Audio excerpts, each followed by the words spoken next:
Hi friends, in this video lecture let us discuss about the aircraft propulsion system so that we have seen in the earlier class, and we will also see one important understanding, that means we need to discuss about one important concept, that means when the jet velocity is much higher than the aircraft velocity, then what will happen to the propulsive efficiency.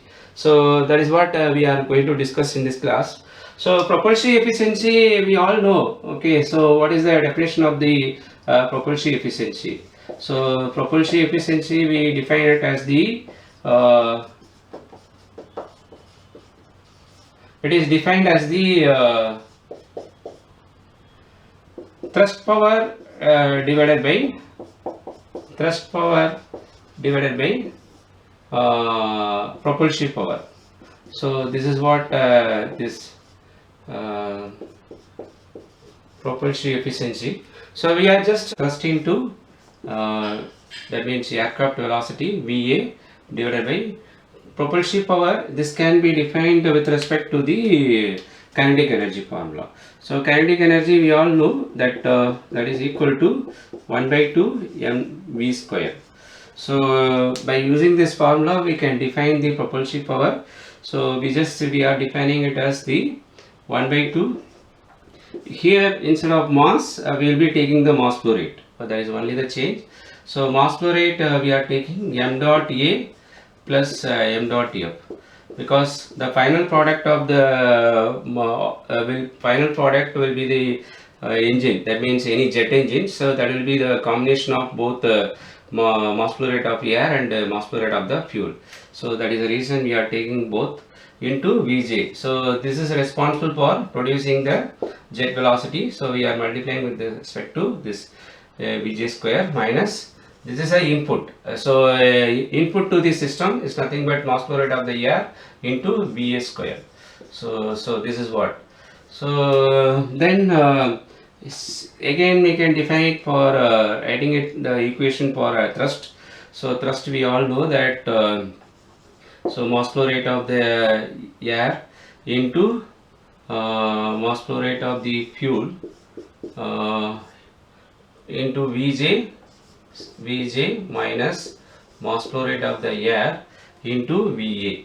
So this is what thrust, and then it is multiplying with the Va, then whole divided by of m dot a plus m dot f Vj square minus m dot a into Va square. So this is about propulsive efficiency, we are defining it. And then now let us take the ma from both the numerator and denominator outside. So ma, if you are taking it outside, then this will become m dot a into then 1 plus this will become f, that means mass flow rate of the fuel divided by mass flow rate of the air, that is nothing but f into Vj square. Vj minus this is here mass flow rate has been taken out, so Va will be there into Va. So this is denominator, numerator. Then the denominator also we can take out the mass flow rate of the air outside. So 1 by 2 into m dot a. So if you are taking it outside, then this becomes same 1 plus f into Vj square minus, here m dot has been taken out, so only Va square will be there. So now we can just cancel out ma in both the cases. So one thing we have to note down that your f is nothing but it is the mass flow rate of the fuel air ratio. So f is nothing but it is the mass flow rate of fuel divided by mass flow rate of the air. So that is what f. So we can just cancel out. We have cancelled out both the mass flow rate of the air on both numerator and denominator. So remaining will be we have to write it as. So remaining we can write it as yes.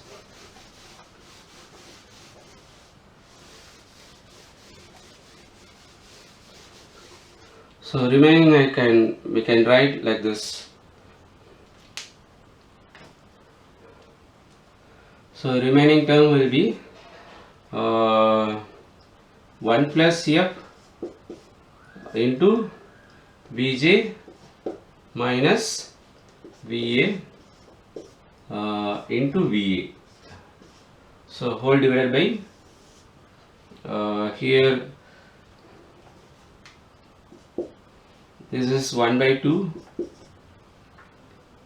then 1 plus F into Vj square minus Va square. So now we can what we can consider, that means mass flow rate, the fuel air ratio will be very small, because the mass flow rate of the fuel will be considerably smaller than the mass flow rate of the air. So actually this mass flow rate of the fuel will be, that means we can say that F will be approximately equal to 1 or 2% of the 2% of mass flow rate of the air. So that means fuel air ratio, we can say that. So this is so when we are taking this factor into account, and then this F is very small. So because F is generally air fuel ratio will be 50. So normal case. So if this is the reciprocal of this only, we just call it as F. So nothing but 1 by 50. So we all know that how much smaller than this value. So that is why just we say that this quantity, then in this equation further becomes, so and we are neglecting this F, then we will be having 1 Vj minus Va into Va whole divided by, we can take this 2 outs on the numerator. So 2 into, then denominator will be, this F is now neglected, so it will be Vj square minus Va square. So I can write it as Vj minus Va into Vj plus Va. So this is what we are getting. So then this further can be simplified.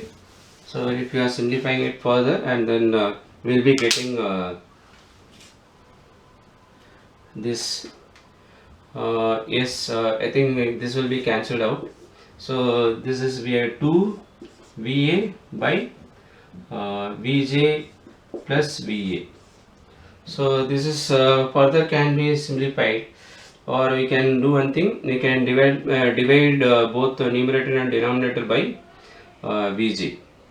So if I am dividing it by both the numerator and denominator by Vj, then this equation further becomes or modifies like this.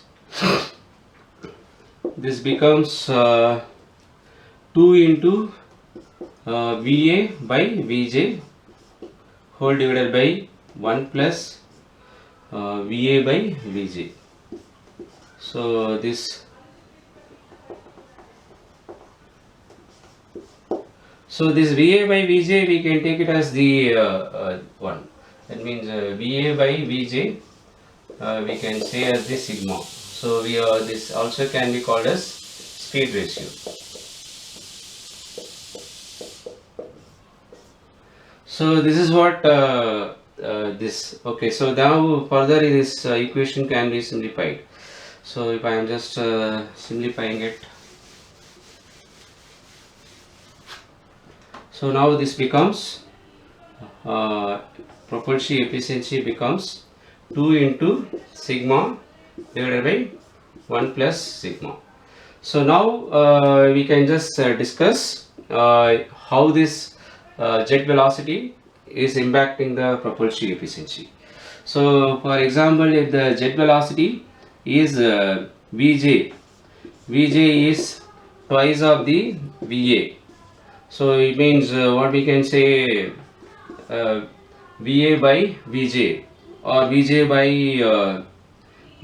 by Va, or sorry, Va by Vj becomes 1 by 2. So if you take it as like this, then this is nothing but 0.5. So first case we can just say that sigma equal to 0.5. Then what happens to the propulsive efficiency? If the sigma equal to 0.5, then our propulsive efficiency, if you are substituting this formula, then it can become, or it will become 2 into 0.5 divided by 1 plus 0.5. So this is approximately equal to 0.6666. So it means 66% of the 66.67% of the this. So we can just write it like this. So this is approximately equal to 66.67%. So this is first case. Suppose if the jet velocity becomes greater, that means much greater, instead of twice, suppose if it is becoming 4 times, if the Vj is 4 times, if the Vj is 4 times the Va, it means our jet velocity is much greater, higher. Then what happened here, your Va by Vj, that here it will become 1 by 4. So if it is 1 by 4, then this will become 0.25. So our sigma will be 0.25. So if the sigma is 0.25, then what happens? So if you are just substituting here,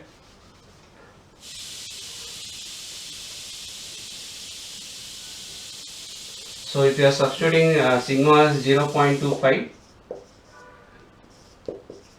then what happened here, our propulsive efficiency becomes 0.4.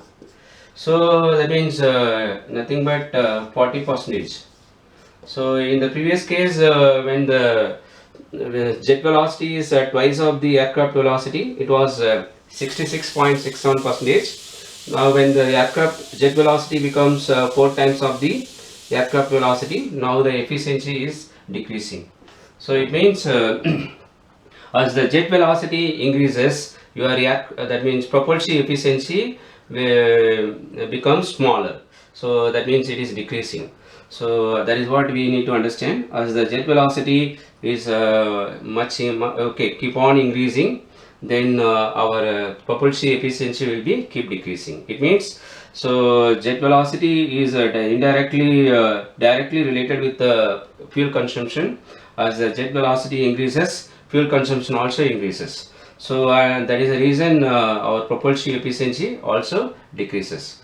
So propulsive efficiency decreases, or we can say that as the propulsive efficiency decreases, fuel consumption also increases. So that is what we need to understand.